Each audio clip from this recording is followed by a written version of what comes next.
একটা ভীষণ ইম্পর্টেন্ট তথ্য আপনাদেরকে দিতে এসেছি। সেটা হচ্ছে আমাদের প্রত্যেকেরই শরীর খারাপ হতে পারে, হসপিটালাইজড হতে পারি, আমাদের পরিবারের লোকজন হসপিটালাইজড হতে পারে।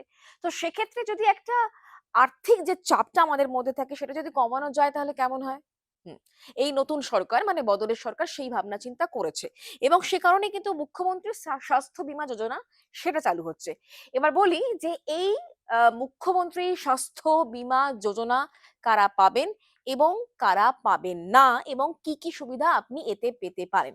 প্রথমত, যাদের বার্ষিক আয়, যে পরিবারের বার্ষিক আয় হচ্ছে 5 লক্ষ টাকা পর্যন্ত, তারা এর ক্যাশলেস সুবিধা পাবেন। মানে আপনি হসপিটালাইজড হলেন বা আপনার পরিবারের কেউ হসপিটালাইজড হলো, আপনি বিল মেটালেন, তারপরে আপনি টাকা ফেরত পেলেন, এই ঝঞ্ঝাট আর থাকছে না। আপনি এটা পুরোটাই কিন্তু ক্যাশলেস করতে পারবেন।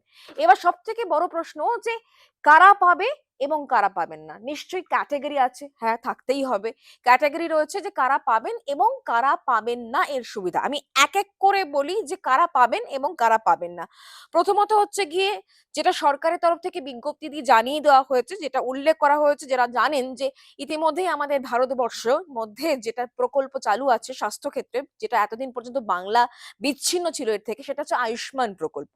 মানে আয়ুষ্মান ভারত প্রধানমন্ত্রী জন আরোগ্য যোজনা, এর আওতায় যারা নেই তারা কিন্তু এই সুবিধাটা পাবেন, মানে যার কথা আমি উল্লেখ করছিলাম খানিকক্ষণ আগে।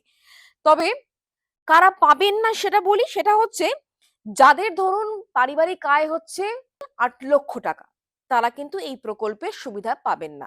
মানে আপনি মুখ্যমন্ত্রী স্বাস্থ্য বীমা যোজনার আওতায় পড়বেন না, কারণ আপনার পারিবারিক আয় 8 লক্ষ টাকা পর্যন্ত। 8 লক্ষ টাকা হলে পরে এটা পাওয়া যাবে না, 8 লক্ষ বা তার ওপরে। ঠিক আছে। দ্বিতীয়ত কি, যারা ইতিমধ্যে সরকারি চাকরি মানে যারা হচ্ছেন WBHS, CGHS, ESI বা অন্য কোনো সরকারি বা আধা সরকারি মেডিকেল ইন্স্যুরেন্সের প্রকল্পের আওতায় আপনি রয়েছেন, আপনার ফ্যামিলি মেম্বাররা রয়েছেন, তাদের ক্ষেত্রে কিন্তু এই প্রকল্পের সুবিধা নিতে পারবেন না আপনারা। এবং যারা ধরুন কোন রকম মেডিকেল অ্যালাউন্স পান, মানে কাজের সূত্রে মেডিকেল অ্যালাউন্স যারা পাচ্ছেন, তারাও কিন্তু এই প্রকল্পের সুবিধা পাবেন না। আরো একটি ইম্পর্টেন্ট জিনিস বলে দিই, অনেকেই হয়তো ভাবছেন যে আমি CAA তে অ্যাপ্লাই করেছি, বা কেউ ভাবছেন SIR এ আপনার নাম অ্যাডজুডিকেটেড ছিল, এখনো পর্যন্ত বিচারাধীন, আমি কি পাবো নাকি পাবো না। তারা সকলেই পাবেন যদি বাদবাকি ক্রাইটেরিয়া গুলো আপনার ঠিক থাকে। তাহলে আপনি কিন্তু শুধুমাত্র CA তে অ্যাপ্লাই করেছেন বা SIR এ অ্যাডজুডিকেটেড বলে আপনি পাবেন না, এমনটা কিন্তু নয়। অর্থাৎ যে তথ্যগুলো দিলাম, কারা পাবেন এবং কারা পাবেন না, এটা খুবই ইম্পর্টেন্ট, প্রথম থেকে বলে দিয়েছি আপনাদেরকে। তাই যারা যারা এর আওতায় পড়ছেন, খুব তড়িঘড়ি অ্যাপ্লাই করে দিন এবং এই প্রকল্পের সুবিধা নিন। আর এই সংক্রান্ত আরো আপডেটের জন্য এবং অন্যান্য খবরের জন্য অবশ্যই নজর রাখুন জি 24 ঘন্টা ডিজিটালে।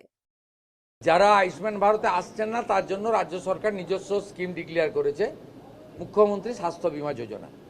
আয়ুষ্মান ভারতের মতোই গোটা ভারতবর্ষ জুড়ে 5 লক্ষ টাকা পর্যন্ত আয়ুষ্মান ভারত যে যে হসপিটালে বা প্রাইভেট হসপিটালে, গভর্নমেন্ট হসপিটালে পান, সেখানে সেখানে মুখ্যমন্ত্রী স্বাস্থ্য বীমাতেও 5 লাখ টাকা পর্যন্ত স্বাস্থ্যসাথীর কার্ড থেকে রোল আউট হয়ে যাবে। যতক্ষণ না এটা কমপ্লিট হচ্ছে ততক্ষণ স্বাস্থ্যসাথীর কার্ড, স্বাস্থ্যসাথী ভ্যালিড থাকবে, মানে একটাতে গেলে আর একটা বন্ধ হবে।